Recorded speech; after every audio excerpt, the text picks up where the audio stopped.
At 9 points, nobody wins, nobody loses. Yeah. So is a tie like kissing your sister? Now, if you happen to be on the side of the Texans in that ball game, you caught a miracle. Yes.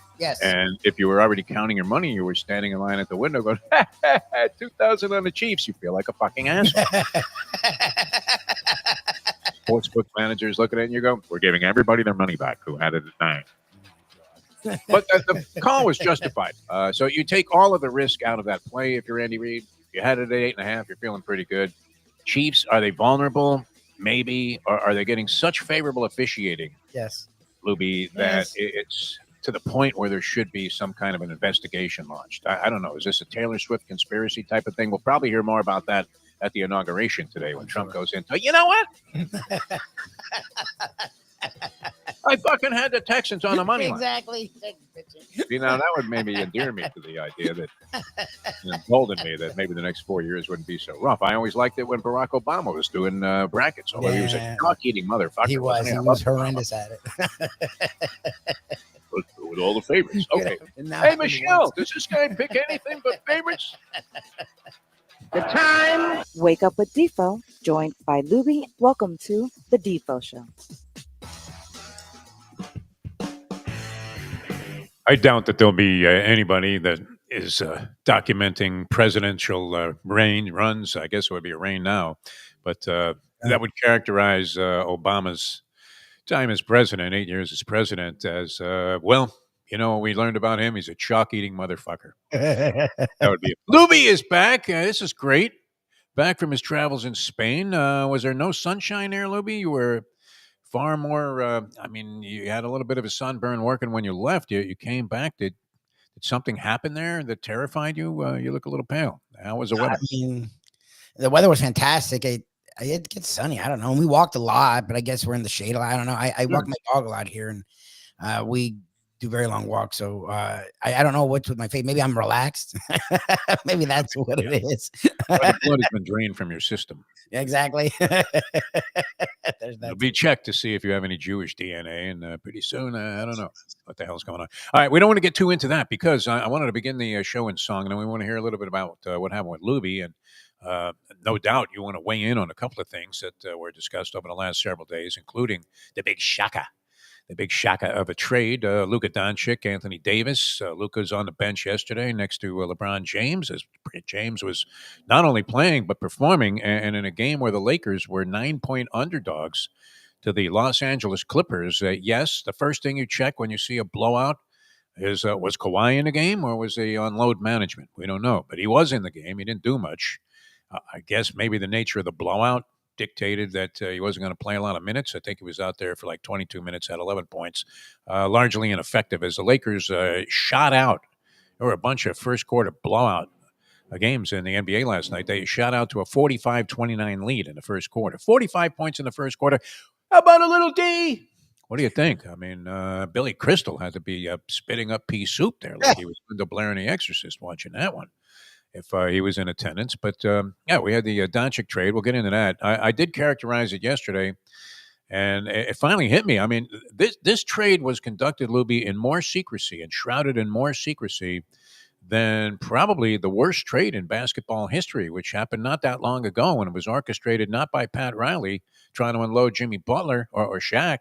It was orchestrated by one Joe Biden and his people when he traded for a washed-up Brittany Griner, certainly on the downside of her career, been a standout player, has a lot of physical attributes. I don't want to imply anything negative here because it's very sensitive, this topic. But when she has at a press conference, you're wondering how come she has a voice deeper than Howard Schnellenberger? Oh, God. That was ridiculous. Strike that from the record, Louis. I didn't even mean to get into that. I just was going to say that probably the most lopsided basketball trade ever. Some people would start screaming, well, it was Joe Barry Carroll for the Chief and the rights to Kevin McHale. That was pretty lopsided. Red Auerbach was famous for pulling off these lopsided deals. Always seemed to get the big advantage. You could say, I don't know, was this a lopsided deal? I mean, it certainly worked out in terms of results for the New York Knicks when they got Dave DeBusschere for an aging Walt Bells Bellamy and Howard Butch Ives. But Brittany Griner for the Merchant of Death? You got to be kidding me, man. And yet, as sensitive as that was, right? I mean, can you really let Putin know? Is he going to? It's unlikely that Putin's going to reveal a lot of details. And we know the NBA, especially now with everybody on X and every player is sending out information long before the press ever gets wind of it. I mean, Shams Charania is relying on these players to go ahead and say, hey, guess what, Shams? I just got traded. And to show you how astonishing it was, ESPN and Shams Charania himself thought that he had been hacked when he got news of the deal. I don't know if you saw any of these stories over there when you were in Spain, but I just saw it pop up one morning, and I'm like, what? yeah. I'm like, what a joke. I'm like, why is he reporting this bullshit trade? Yeah, look, it reeked of a hoax. It was kind of like an April Fool's joke, wasn't it? Yep. Reminded me of the time that I went on the air and said on April Fool's Day. Now it should be clear to everybody, every disc jockey, every announcer, every talk show host, every sportscaster was going to throw something out there that just reeked of bullshit. Now, in general, my philosophy on April Fool's pranks on the radio was it has to at least be somewhat believable. No, Lubie? It can't be so unfathomable that everybody knows right away. Big joke there, Mr. Fat. You know, I mean, you're not fooling anybody with that. No one's trading Aikman from Marino, straight up. But people bought it, which was amazing to the point, and it got ugly. And you hate to see this. You hate to see what is just intended as a lighthearted joke, Lubie, especially in the communications field. And I don't know that it would happen today because the severity of this shit has gotten so bizarre. I mean, would you think that the Gaza Strip was eventually going to be the Middle Eastern Riviera? In fact, I don't know. Did you and Shirley book your next vacation there? No. How long is that going to take? About 25 years? Yeah, exactly. They start today and put all of the efforts possible into it. I mean, place has been flat. It's sad, I mean, to see what's going on. But nonetheless, I mean, the likelihood of that happening probably, is more likely than Aikman from Marino. And yet the switchboard gets flooded, right? Not this. I mean, this was archaic, old school phone systems, right? Where you had to like dial an operator. Hey, Mabel, can you connect me with the chief? So it didn't take much to crash the switchboard. And then the owner of the station, a guy that was the general manager, and I think he had a big piece of it, was a Beasley Broadcasting Station. He comes running in there. He didn't usually show up at this place, right? You were familiar with it, Lubie. You probably blew by it on some of your travels when you were out west there. That little shack that looked like it looked like one of those communication places that was, maybe a house where somebody that had to do maintenance on a tower constructed at one time because they were going to be out there for like 30 days. It was just like a shack. And he comes running in there, and while we're on the air, nearly pulls the plug on the show and says, if you guys don't stop talking about this right now, you're all fired. Which usually, I mean, it's almost like a 25% tariff, right? You're thinking, well, I mean, it's almost like being a member of the FBI where, oh, well, you're going to fire me for doing my job? You want us to get people to call into the station and get all fired up about sports. And then when we do something that even the blindest of sports observers would say that didn't happen. And sure enough, it did. And it reminded me of that because, I mean, when you saw that, you're like, wait a minute. The Mavs are trading Luka Doncic? Well, why would you do that? The guy's 25 years old. And while Anthony Davis is not like they got garbage back, but 32 years old, injury prone. Yep. And he's playing extremely well when he's playing, and he's playing most of the games this year. But surprisingly, the Lakers have had enormous success. I believe after last night, they might be 5-1. Did he only miss 6 games, Anthony Davis? Oh, shit. Say that he missed this game, but without him, they are now 5-1, and Doncic is not ready to play yet, and neither is Anthony Davis. I guess he's going to debut pretty soon, and it looks like Luka is going to be paired up with LeBron James. But how nobody knew about that, Lubie, was incredible to me. That was the most startling thing about the entire story. Well, you never heard that Luka was unhappy or they weren't happy with Luka. Look, his deficiencies are very clear. Like, the dude isn't good on defense. He's not athletic. Like, that's what we always joke about is you look at him and you're like, how the fuck does he do the stuff he does? Yeah. But usually there's whispers, right? Like, even before this year with Butler, you knew there was sort of some acrimony with Heat and Butler, right? Like, it's the National Blabbermouth Association. Everybody knows everything in the NBA, including you. You're usually on top of these stories. Usually here. So it's like, it came out of nowhere, which is weird, especially for a guy that's like a top 3 player in the league. I get it. They've struggled the Mavs this year as compared to last year when they were in the finals, but he still is one of the top 3 or 4 players in the league. He's 25. Like, he hasn't even probably hit a ceiling yet. Like it's just weird to cut bait on a superstar franchise player that early in his career. Well, and you need to, I mean, not only be an expert in calculus, but every mathematical permutation possible to figure out how these deals have to be structured.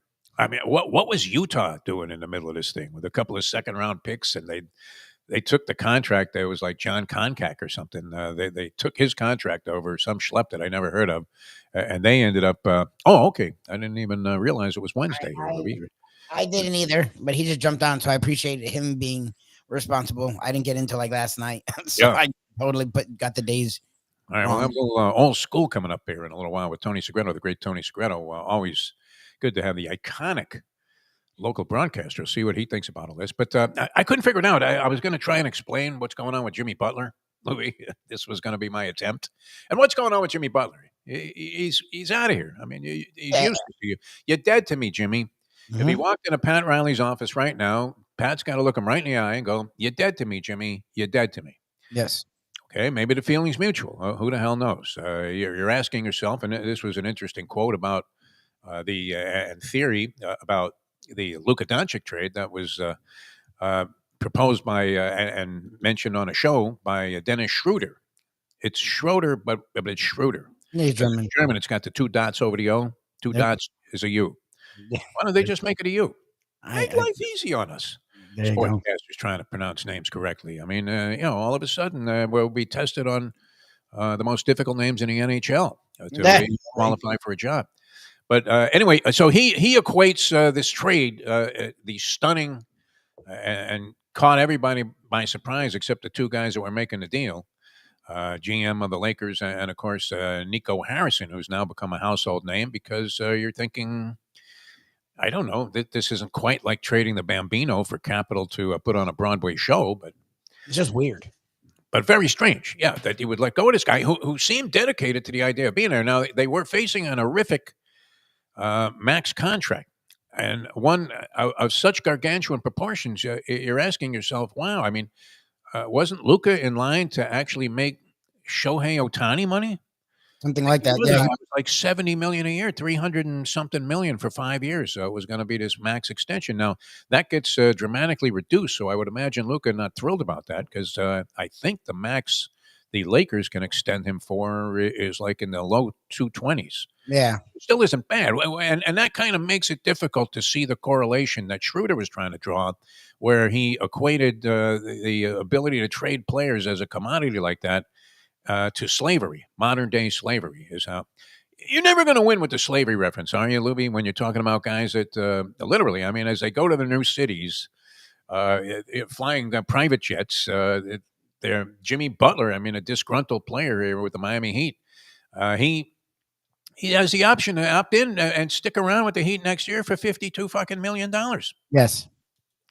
I don't know that you can equate slavery to the compensation and the way business is done in the NBA, because you also have a collective bargaining agreement that the players agreed to, where the players at this point seem to hold almost all of the advantages, because to make any kind of a deal, I don't know how Andy Ellisberg or any of these guys can follow this level of mathematics, Lubie. I know we have artificial intelligence now and all of these other things that maybe can help straighten it out. What convoluted, I mean, these came up with the collective bargaining agreement terms, especially with regard to salary cap and the luxury tax and how that impacts players and salaries. And then you have to go through the second tier, but you can only trade these three. It's impossible to figure out. I was going to attempt to address it today on the show here, but I have no idea how the fucking Heat can unload Jimmy Butler. The only possibility is if he's going to insist on only going to Phoenix. The only guy they could get back is Bradley Beal. That's a problem. Because the Suns aren't giving the Miami Heat Durant or Devin Booker. Yeah. Which would complete the full circle thing, where finally you would be vindicated for your suggestion that Justice Winslow is going to be a more productive player than Devin Booker. How many years ago was that draft, Lubie? I'm still riding you about that. You are. 12, 14 well, we put him in a Mike Tannenbaum like draft blunder. Like you're thinking, wait a minute, that guy can't play quarterback in this league. You got to be kidding me, Mike. And now you're going to give him another $100 million to prove that we're right? Yeah. Out of your mind. So yeah, that was a wild one. And So it took the world by surprise. Now are people in Spain, are they have to be interested in the NBA? No, Pau Gasol, did he get out there and say anything? Was he quoted in the Spanish newspapers, Lubie? The only thing you see over there is soccer. You see a lot of soccer. I didn't, and they don't talk sports. No mention of Nadal or anybody. No. They don't talk sports like we do. They're into soccer. I mean, there's soccer stadiums everywhere. When we were in Barcelona, we tried to go to a game and tickets were like $180 for like a regular game and like a weekday. So they definitely care about their soccer, but you don't hear them talking about, like, you're not hearing. What's the denomination of money there? Is it lira? What is it? Oh, it's euros. Euros, but it's only about 90 cents. Like theirs is only worth like 90 cents more. Did you have to go into any euro exchange places where you get totally robbed? No, what's cool about it is nowadays you can just use your card everywhere. So you just use your card and then you just click it as euro, and the exchange rate's sick. It's like, I'm sorry, it's like 10 cents difference. No, so like the dollar and the euro is not a big difference anymore. But yeah, they don't. That's probably cheaper there anyway, right? Food is. Items aren't. Items are not. Like items a lot of the time are more money there, but food's way cheaper there. It's like, well, and then now I don't even want to know what food's going to be compared to what it is here, but yeah, sports is just different over there. Like they get into soccer a lot. I had to hock my wedding ring to get an egg sandwich. That's not even come to that, man. You're going to be signing your car away like a quit claim deed on your house for gasoline. Right? The word economy is yet to be mentioned by these guys as they're cleaning house. I mean, yeah, it's interesting. God forbid you had anything to do with January 6th. Even if you mentioned January 6th to Donald Trump, you're gone, man. It's kind of like Nick Saban walking through the halls of the Dolphin offices when he used to fire the secretaries for saying, "Hey, Nick, nice haircut. First of all, call me coach. And second of all, go fuck yourself." A henchman do that.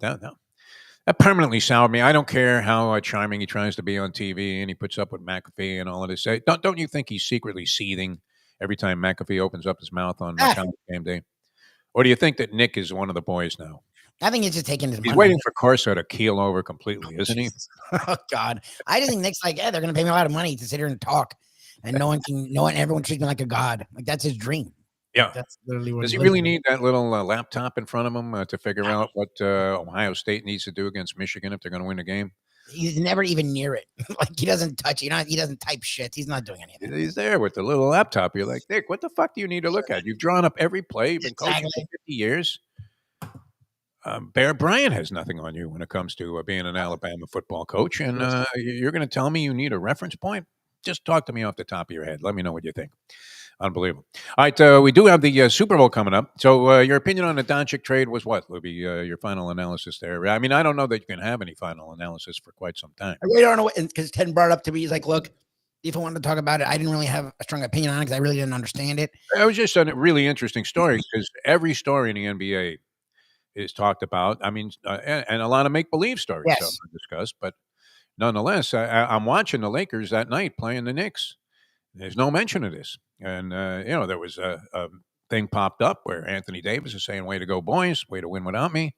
And an hour later, he's on the Mavericks.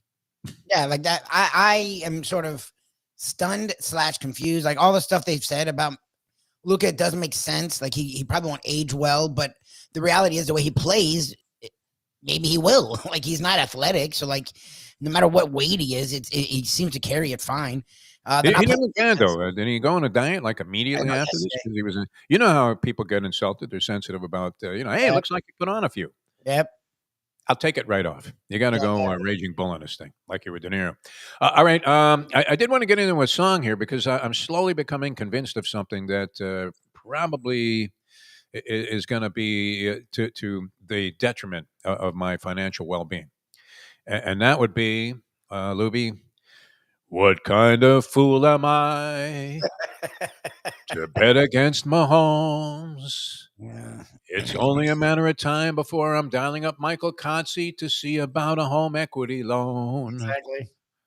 Can you bet against this guy, Lubie? I've been convincing myself, and I had a conversation yesterday, catch that on Bleacher Brothers, with Mike Westhoff. Well, you know how Westy is. Love Westy. He gets into really intimate detail about virtually everything. I think he was talking about long snappers, and he basically did a diagram. I mean, I went to the telestrator to show how the ball has some helium in it now, and it's combined with some other stuff, and they deflate it to a level of 13 pounds. Then they hit it a few times, throw it against the sidewalk. I used to do that, and it was beyond scientific what he was describing.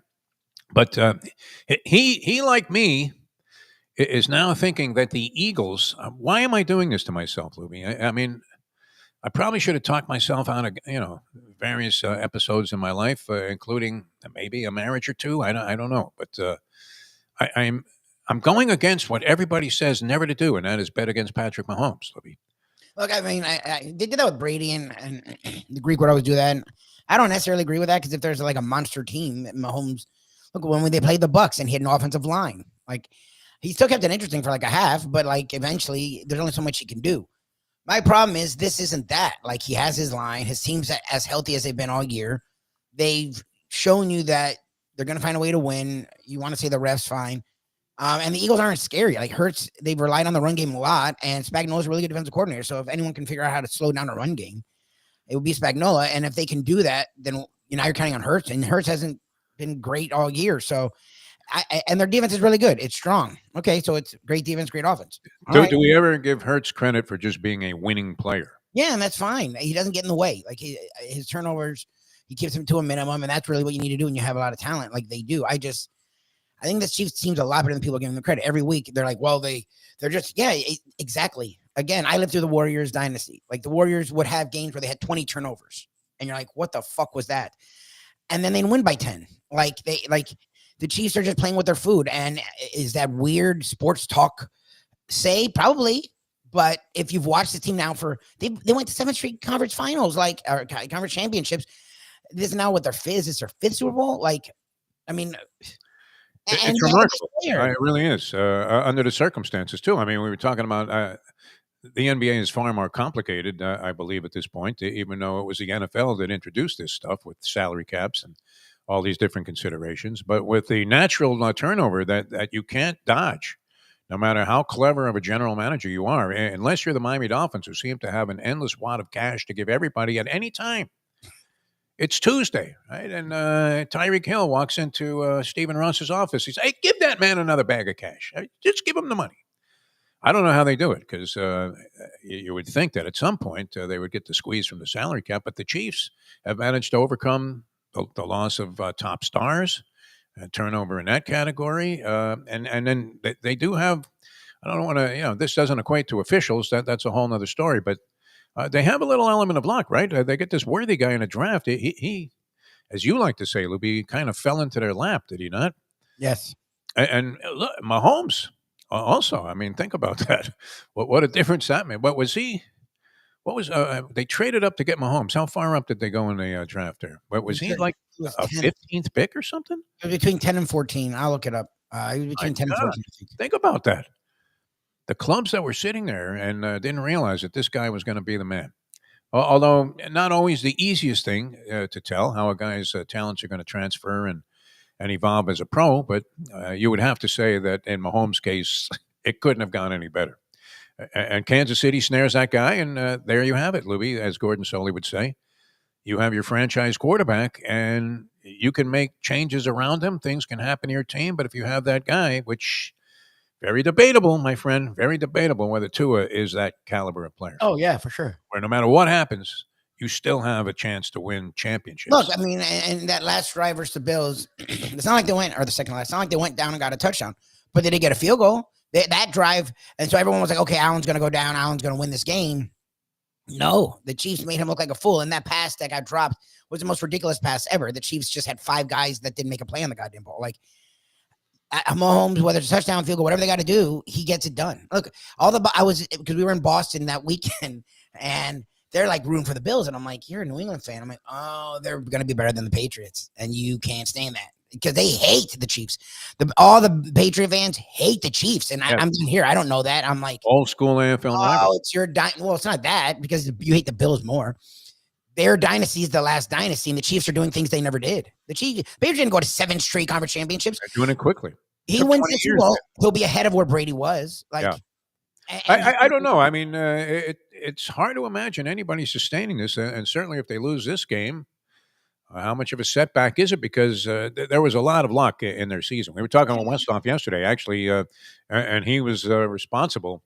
He explained that play where the Broncos got that field goal block when they were about to win the game against the Chiefs. Yeah. So if anybody knows the Chiefs and ways to dissect and maybe decode the Chiefs a little bit, it would have been Westy. He's a student of the game, and he was explaining that they had one guy they had to substitute on special teams on the line, and the Chiefs seized the opportunity to take advantage of that, and they put two guys on this guy, and they managed to somehow get in there and get the block. And he also he put a finger in the face of Sean Payton, saying that Payton asked the kicker where he wanted the ball, and Westhoff said he always wants the ball in the middle of the field. That's his personal choice as the coach, but that the kicker wanted the ball and wanted a hash mark. So Payton capitulated to him, overruled Westhoff, and of course the guy got the kick blocked because they came over this one side and didn't have to navigate their way through a much tougher offensive lineman, and that was that. Lose it. I mean, but the Chiefs won several games in that fashion. The Patriots, they literally made rules for the Patriots, and then years later, when that rule hurt the Patriots, got rid of those rules. Like that's why I find it funny that everyone's like getting on the Chiefs. I'm like, did you watch the fucking Patriots? Like Mahomes flops. Mahomes gets a lot. It's not truth. They're like way ahead of Brady's beginning. But that's right there. He's a Boston fan. I didn't realize. I'm like, who gives a shit?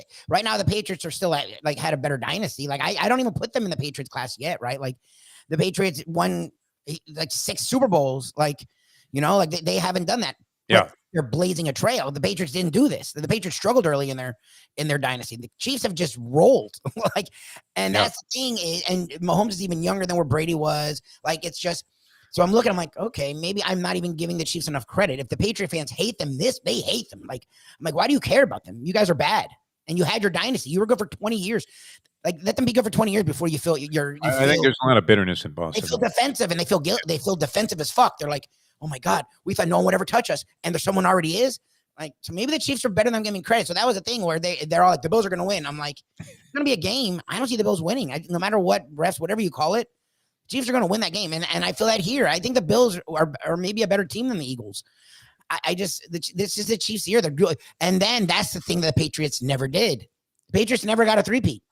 This will be the first thing they did. And they want it. That will set them apart from the Patriots. And so does Pat Riley. I was reading a little business report. Oh, yeah, because if they used Riley made like $300,000 when the Bulls three-peated.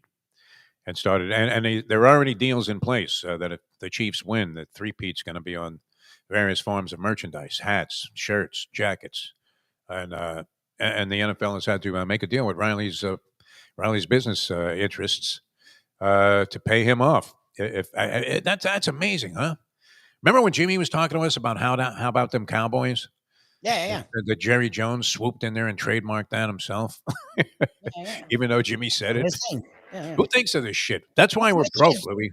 Yeah, all right, so if you're betting the Super Bowl, you make a very eloquent case there. Don't go against Mahomes. You sound like not even that. Look, the Eagles have played good football down the stretch. Their defense is playing fantastic. They have a really good run game, and Hurts isn't hurting them. I don't know. It just feels like the Chiefs have come on and are doing what they got to do to win, and that's what wins you Super Bowls. So I don't think it's going to be a blowout. I think it'll be. Look, we saw it 2 years ago. It was a great game. The Eagles led most of the game. Like. I don't think we've seen the best of the Chiefs yet. That's what people are underestimating. Like I think the Chiefs plus 1,200 if you want to bet that the game will conclude with a walk-off field goal, either team. Plus 1,200. You want to put a stick on that, Lubie? No, Win 1,200. Walk-off field goal. Game comes down to the wire. Final seconds. Andy Reid. He's going to go for the 37-yard field goal. And here's Butker. Oh, and it's good. And you win. That would be the way to go. All right, we're going to come back with more. Tony Segreto is going to join us. Tony's old school segment brought to you by Texas Roadhouse Restaurants. Great place, man. Wow, how they're going to survive in the future economy and be able to continue to do the great. They're the kind of place that would survive because, again, no matter what the economy does, they have sort of set up really good vendors, really good relationships, and buy in the kind of bulk that you sort of need. They own their own cows, man. They got cows everywhere, man. It's the small. Look, I wasn't here for any of this. Thank God. Like I would wake up in the morning, look at Twitter, shake my head, and then we get to put our phone away and go about our day. And it was such a great. Everything's been dismantled. I don't know. Yes, I know. I know what's going on, but I didn't have to bitch about it every day. So I was sort of there's no point because I'm resigned, much like I'm resigned to the idea that I'm going to put my money on the Eagles in this game, in spite of your brilliant dissertation of what's going to happen. That the professor was harping on this point throughout the week. There did a brilliant job filling in for you, Lubie. But and I thought it was a valid one, although Mike Westhoff kind of brushed it off. So maybe I'm thinking it isn't as important. That Vic Fangio likes to stay with what he does all the time. He's not a blitzer. Remember, I think it was the opening game last year when Fangio was D coordinator of the Dolphins, and you were screaming, "Throw a fucking blitz in it!" And they finally did, and they got a turnover or whatever. They got a, it was a Chargers game where the Chargers were killing the whole fucking game, and then finally at the end he blitzed and it worked. Like, ooh. Sam Retigliano, one time, man, one time. Exactly. So finally he did it. So Professor, rightfully so, correctly so, pointed out that Fangio doesn't deviate much from what he does all the time. And the truth is, Mahomes, who used to be this gunslinger, wild man, throwing a ball way down the field there at the Tyreek Hill and company, now is much more of a Tom Brady-like dissector of the middle of the field that's open to him through these zone defenses that are favored largely by Fangio as well. So, and he has great guys at executing these kind of plays. Typified by Travis Kelce, who catches the ball in the middle of the field and then does what? He turns around and balls over 3 fucking people on his way to a hug from Taylor Swift. It's great. So if Fangio is going to do what he normally does, and that cliche would apply, would it not, Lubie? That, don't deviate from what you've done all season. Now, it's snake bit a few teams, as we saw with Detroit 2 years ago when they stuck with their philosophy and it cost them. Now they just happen to get hammered by a hot team in the playoffs this year. But it was clearly their machismo about sticking to their usual strategies that cost them a chance to go to the Super Bowl last year. Do you change it up? That's the question. Or can you afford to just sit back and let Mahomes literally pick you apart? Vic Fangio, what are you going to do? All right, we're going to come back with more. Tony Segreto is going to join us. It's brought to you by Texas Roadhouse Restaurants. Ed Garcia on the ticket as well today, Lubie? I'm going to try and reach out to him now. I didn't get back till late yesterday, and I was just happy to be able to do it. It feels like a Monday, doesn't it? It feels, for me, it does. Yeah, it was a very long trip. It was a great trip. One thing I'll say for us, we still are talking to each other, which is impressive. Oh, no, that's impossible. Yeah. I lost the Mustang in Venice. I know. What do you mean you're not going to be ready for another hour? All right, we'll be back with more in a moment. Now that 8:37. Hey, folks, Tony Segreto here. Let me ask you a question. What do you look for when you go out to eat? Good food, obviously, friendly atmosphere, not too loud, but good energy, reasonable prices, and a place where you feel comfortable. All those ingredients, no pun meant there, are hard to find unless you're talking about the Texas Roadhouse. You see, they encompass all of those attributes. Really, really good food, amazing atmosphere, good for a family, good for a date, or just a night out for yourself, and prices that will make you extremely happy. Their ribs, unmatched. Steaks, hand-cut every day. Everything, and I mean everything, is made on site, including their incredible bread. It's the one day, folks, that you can forget about low-carb diets. Trust me when I tell you, Texas Roadhouse, your restaurant, your destination when you say, where should we go and eat tonight? From the newly renovated sports bar to the beautiful bayside views captured at the Tiki Bar, Jimmy Johnson's Big Chill has it all. Located at mile marker 104, the Big Chill also offers waterfront dining while experiencing breathtaking sunset views of the Florida Keys. It's simply the hottest spot in the Keys to cool off. That's Jimmy Johnson's Big Chill at mile marker 104 in Key Largo. For more information, call today at 305-45. What we're going to do right here is go back, way back into time. We are now kicking it old school with the one and only Tony Segreto, brought to you by Texas Roadhouse. All right, welcome back to the show. Good to have you guys with us, and we're very happy to be branching out here on Bleacher Brothers and their various networks and channels and platforms. The great A.J. Johnson putting something fantastic together. We welcome back Lubie to the program, and we welcome to the show for the first time in our now Bleacher Brothers adaptation, the great, you talk about iconic broadcasters. You'll find this interesting, too, as we introduce Tony Segreto. So I got a new phone, Tony, and I'm not the most technically adept, as everybody knows. And Yes. let's face it, maybe that's a byproduct of the aging process. That could be too. But and something simple that my 6-year-old grandson could set up, I struggle with. So I'm trying to put your favorites so that you can just punch up like the 6 people you call most frequently on my car dashboard there. And I'm trying to punch up my son, Jesse. And I ended up punching up the name before that in my list, which is Joey Cornblit. Oh, interesting. All right. So now I you know how you pocket down somebody, but you realize it right away. So you quickly hang up. But you have to talk to him, though. Well, I mean, I was thinking maybe it didn't even ring. Right. I don't want to bother this guy. I mean, out of nowhere, all of a sudden I'm calling Joey. He could only think one thing. Hey, DeForest must be broke. He's got to borrow money. Right. Figures I made a big score when I was dominating at Miami and Dania Highlight. And so sure enough, I try it again. I try to erase Joey from my favorites. Not that he's not one of my favorites, but probably not among the 6 people I call most frequently. And now it called him again. So I hang up again like a jerk. And sure enough, he calls me back. And so we talked for quite some time, and he said to say hello to you. And the good thing is, Joey Cornblit, the great highlight player, revolutionized.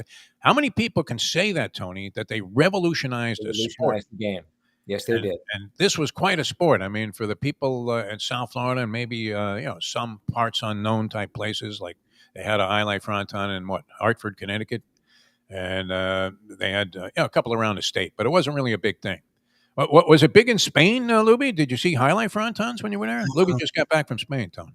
Yes, it used years ago. I don't know. Soccer is the one thing, and supposedly this game paddle.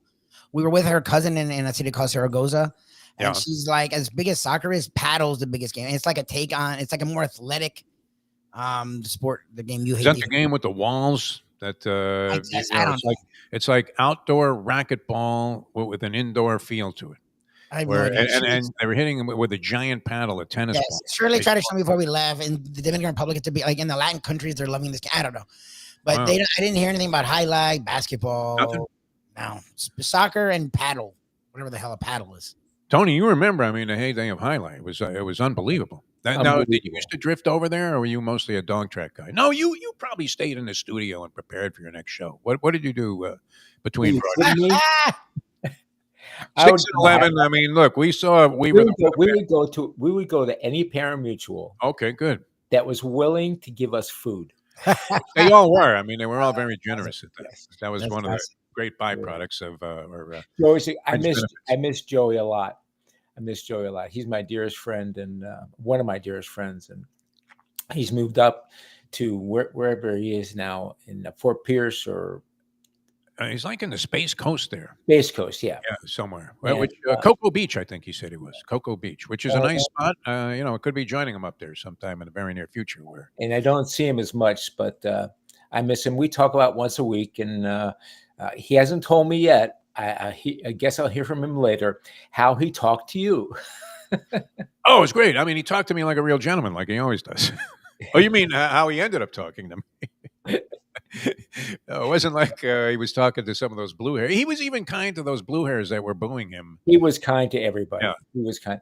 Hey, listen, I'm much like you are about the Super Bowl. You're like in Philadelphia a little bit. I can't bet against Mahomes, but gosh darn it, I just got to go with the Eagles. I got to go with the Eagles. And my daughter and my son and my wife are the same way. They just want to see the Eagles win. They don't want to see any more Chiefs. They don't want to see. I don't have a beef with the Chiefs winning. If they win, I love that. I mean, when I do too. Great, let them be that. Even if you hate them and despise them, the No, city I don't they're hate from them. or the players, but still, I mean, if they could win 3 in a row, that's amazing. That's big. That's really, really big. If they win, That's a sporting achievement of tremendous significance, I would say. so there's a lot of great storylines in this game. Yeah, it's But- quiet too, isn't it? I mean, Yeah, it's quiet now, but nobody's disrupted anything, Tony. Didn't you always love that? I loved it. Let me see. I covered. Were you there by the pool when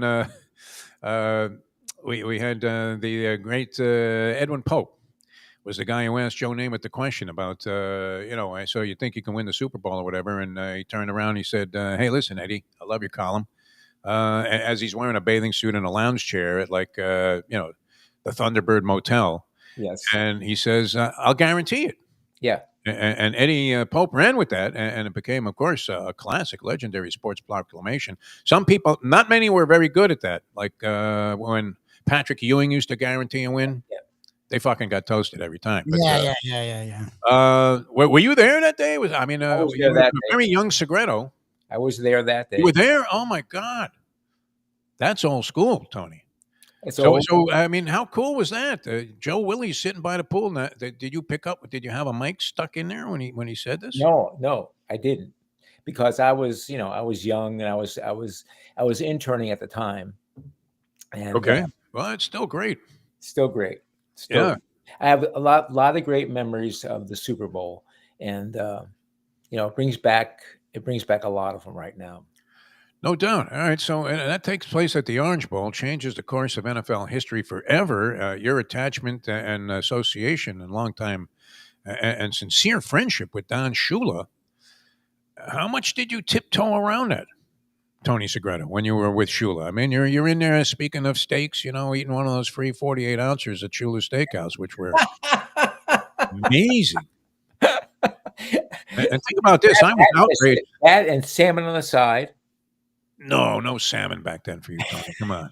It's an old man thing, man. Salmon. Tony's always been healthy eater. Yeah. No, if you were going to Shula's Steakhouse, you were having either a steak or one of those 5-pound lobsters that he had. They bring you the football and you look at it and you say, give me the 48 ouncer. I'll take everything that's under the laces right there.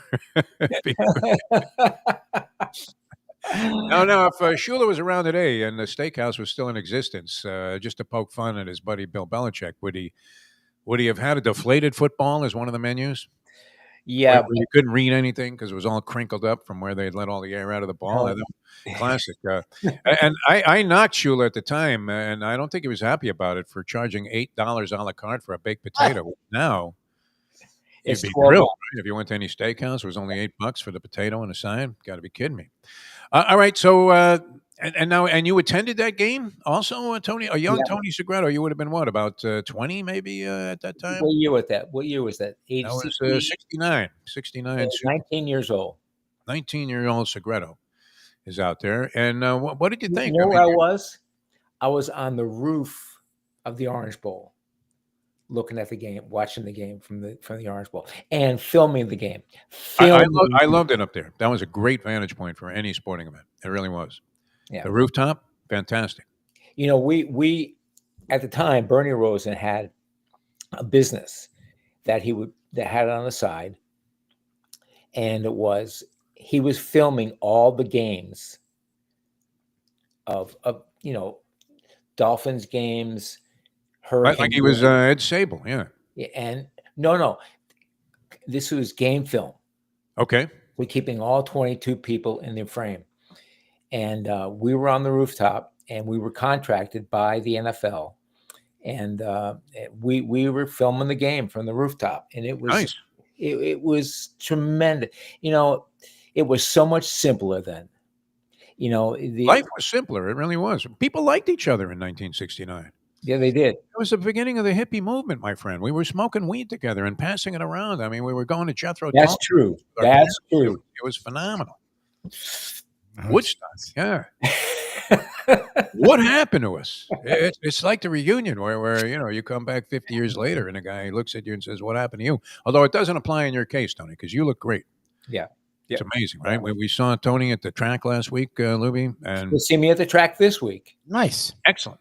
We look forward to that. Lubie, how was your trip? I must have seen so many Instagram photos of food. Lots of food. The food is just fantastic. We started in Boston, did that for a day. Then we flew into Barcelona, did that for a day. Then we went down. Her cousin lives in a place called Saragossa, it's a smaller town, but it's definitely a city. And they were having some Independence Day celebration. It was really cool. We went there, then we went back to Barcelona, then we went to Sevilla because we were supposed to go to Valencia. And everywhere we went, people kept saying, "Oh, Sevilla, Sevilla, Sevilla." So this trip, we surely got a package to go to Barcelona, but the rest of it was not planned on purpose. So because they have trains, you can take trains everywhere. So we're like, I don't know. And then we did the math to get to we were like, all right, let's stop in Valencia and then go to Sevilla, and it was going to be a pain in the ass. So we just went straight to Seville, and it was amazing. Like, it's just the architecture is great, the food's great, the people are really cool. And then we finished we went to a place called Montserrat, which is one of the first monasteries. And it's just different. Like, the vibes are different. The energy is different. And every city it's different, like, and the food's just fantastic. That's the one thing doing the show with Mayo. Like, we eat a lot of really good food, but it's interesting because for her birthday, we went out to this really nice dinner. And I'm not slamming the place. The food was good there, but it's just interesting because here, if we go to Casa D'Angelo, you go to you go to a bar to grab apps, there's a clear difference. Okay. And it's not only that D'Angelo is better, but when you're getting apps for $6 and you're getting wine for $8, like, there's just a difference. What's almost annoying there is there's not, like, when you go to the bar and you get tapas and it's like $4 for a set of croquetas, and then you both get wine. Or we went to this really small bar in Sevilla, this dingy bar, and they had like a deal, 2 glasses of wine and like 2 apps for like $13. We're like, okay. So we're not thinking anything of it. We even forgot about the food. And then they bring out like these sardines, and we don't just eat sardines. Like, sardines are like something you throw into things, right? Sardines are things that you throw up. Exactly. So we're unless you're a fucking cat, you don't want sardines. So that's the way they prepare. And this is some dingy ass bar too on top of it. So we're like, but we're there. We take a bite. We're like, what the fuck? Like, this is some stupid ass bar, an appetizer we're not even thinking about, and it was as good as any bite we had. Like, that's what's interesting about the food over there. Like, they season everything. Even the sardines, Lubie? Even the sardines. Went to another one with her. Good. Sardines are really good. Imagine going to a ball game and ordering hey, sardines here. You got to be kidding. Sandwich. We went to a bar in Zaragoza, and that's more of a college town, but there's a lot of people that do live there as well. And there was this bar that all they served was this mushroom appetizer. It was 3 big mushrooms on a piece of bread with a little shrimp on top and like a glaze. Okay. We thought nothing of it. We're like, okay, whatever. We bite into it and the world stops. Like, this little bar, they don't serve any other food, and the mushroom's juicy, the flavor. And it's like, so it's just interesting that wherever you go there, the food flavor is such a big deal, where here they throw salt on it, they throw fat, they throw, like, unless you go to a nicer place, and then you can tell the differences. Over there, every place takes their cooking very seriously. And we were like, why can't we, like, I understand prices are different, we make more here, whatever, but the like, just the taste from the items everywhere we went, like every city, we went to 7 cities in the course of our trip there, and there was not one bite where we're like, oh, this is gross. Like, it's just very interesting when you go to Europe, because we felt like that in France. You were in Italy, Deef. I know it's very similar there in Italy. Like, the food is just so, like, it opens your eyes. And I'm not slamming on anyone here. I understand costs and time and stuff like that. It's just interesting that they've almost been able to perfect it over there. And I don't know if we struggle with it here, but it's something that I do notice here. Like, you can tell the different levels of food, where over there we could not. Cut that out and save that for the Mayo show there, really. How did you get on that, Segredo? We were on the Super Bowl. You're about to give us your opinion about this, and I don't know if you had any thoughts about the now fabled Luka Doncic for Anthony Davis trade in the NBA, because rarely are you as blindsided by a deal in sports as. I don't know if the Red Sox fans were even that blindsided when they traded the Bambino. Yeah, that may be the only trade. We were comparing it, really. I mean, you knew more about Woj was already reporting that it was going to be Brittany Griner for the Merchant of Death before the trade actually was consummated. In this case, nothing. I've never seen that in this age where players are constantly tweeting stuff out. You have LeBron James represented by the same guy, Rich Paul, as represents Anthony Davis, right? Yes. His own agent doesn't even know what the hell is going on. That was pretty amazing. Now, what do you do? What's your thought, Tony Segredo, about the Heat getting stuck with Jimmy Butler? They have until tomorrow to make a trade. It's not sounding like anything's cooking, is it? I mean, if it is, it's they've kept this Doncic thing. The NBA has proven that they can keep things on the wraps. So let's wait and see. But boy, you really think something's going to? It does just there's no momentum in that direction in terms of any of the narrations around this story. I don't think so, and I think we're going to be stuck with Jimmy Butler for a long time. How great is that going to be if he's just constantly under suspension for the next 2 years? Suspended 2 years. Have we had a situation like? I mean, we've had disgruntled players in the past here on South Florida teams, guys that want it out. I would imagine virtually anybody that has even a semblance of modest major league ability once off the Marlins, once they see what the organization is all about. Is that ever going to be headed in the right direction, or does it call for an infusion of cash from an owner? The Marlins. I mean, are they play in Miami? They play in Miami still, yeah. I would imagine in real anonymity this year. Remember when we were wondering if it was going to work down here? I always thought baseball would be big in South Florida. I really did. Yeah, I did too. You had the right demographic composition here between. I mean, even the senior citizens become into play because they like to sit there. There was that one good year, where we won the championship and everybody got excited. But, well, they won the 2 titles, but in the second one, the place was empty up until the postseason. And I think that's the reason that I mean, look, Wayne got out of it because he saw what would seem to be the usual rampant indifference that you get from South Florida sports fans. But Wayne gets chastised for the what happened with the Marlins, but Wayne got out at the right time. He knew when to get out at the right time. He knew when to get out of Blockbuster. He knew when to get out of Waste Management. He knew when to get out of the Dolphins. He knew when to get out. And all right. Well, we're going to give you the test here, Tony Segreto, of character. All right, because you mentioned Waste Management, and so here's the question: would you rather have a free pass for you and whoever you wanted to accompany you, maybe up to 4 people, to the final round at Augusta National, knowing it was going to be a beautiful day for the Masters? Or would you rather have a free pass for the opening round to be in the grandstand at 16 of the Waste Management tournament where, everybody's shit-faced drunk and it's the only golf hole in the world where people act like, they're going into a mosh pit. And they're throwing shit on the greens. And I mean, which would be your preferred thing? The stoic nature of the, you can hear Jim Nance. Lubie, you're shaking your head.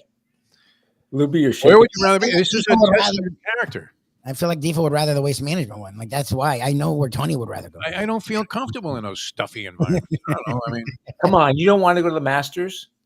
I would love to, I guess. I would have to say this, Tony, that you wouldn't want to go to the Masters versus the 16th at Waste Management, the Waste Management Phoenix Open. Have you seen the behavior there? I could do that at Arrowhead. Yeah, exactly. No, I don't think so. I mean, the ghost of Earl Morrow would chase you to your grave, being a disgrace out there at Arrowhead, even when the course wasn't in the greatest of conditions, Tony.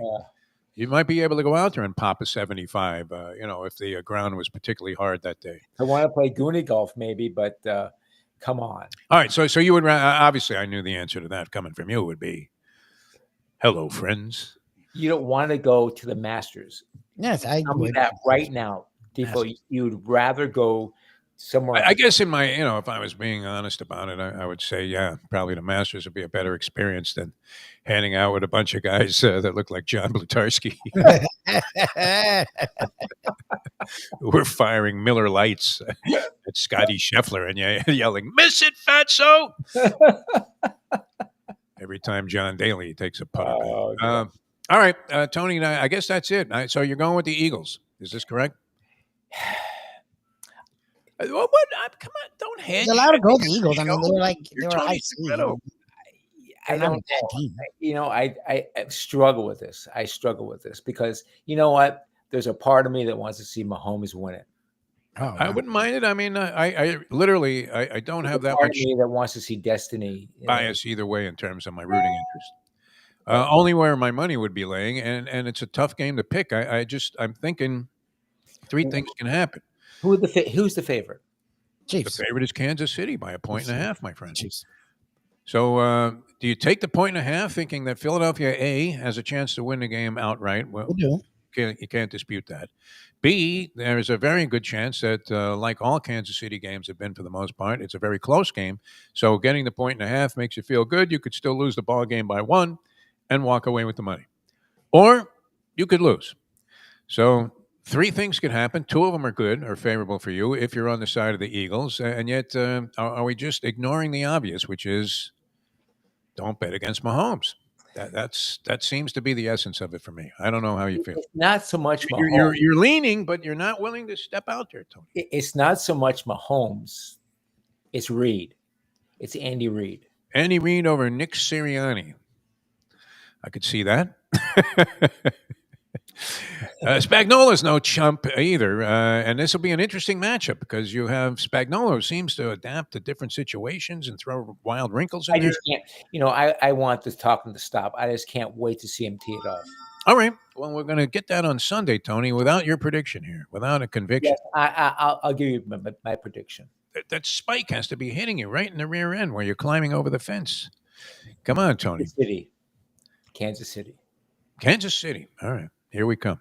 Tony, thank you. And thanks to the people at Texas Roadhouse. I weren't able to connect with the great Ed Garcia today because what is he flying with the Blue Angels or something? I put in that message. He's at Homestead Air Force Base with the Army Golden Knights, and he's about to jump out of a plane.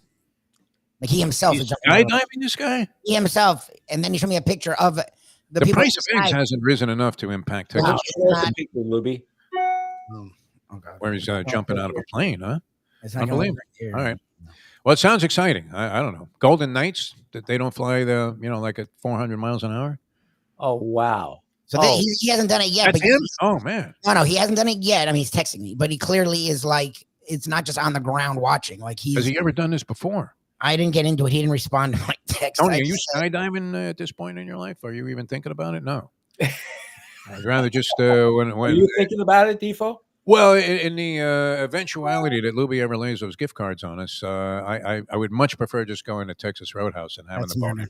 You got gift cards for us? No, you got one. Ed told me he's sent you yours, Tony. I have one for Defo, and I haven't used them. I have one for Defo, one for me, and it's he's combining those, and they're going to look at it and go, you cannot combine gift cards. No, you can't. No, that's yours. It's yours from Ed in Texas Roadhouse. All right. I will see you guys later on. Lubie's heading down. We got to get him out of here because he's heading down to Grandpa's at Dania. Yes. Tony, thanks for joining us here on the show. I appreciate Tony Segreto, iconic broadcaster, being with us. But, man, he was sitting on the fence there, Lubie, huh? Yeah. I like this. I like that. I think it's going to be a close game, but I don't think there's anything wrong with picking either team. I think both teams have a really good chance to win. Yeah. All right. Really, I mean, did you know we knew about Griner for the Merchant of Death, didn't we? Before the deal was actually done? Weeks. It was. What do you mean? They were discussing it forever. How is that more out in the public than Doncic for? I don't know. This whole thing was weird. All right, we'll be back with you again tomorrow. We will feature the trivia challenge with Dave Gurgles. He's already checked in, says he's going to be with us tomorrow. So that's a nice little angle on things. And Friday, the professor's big board of ridiculous Super Bowl prop bets, of which there are many. Mm.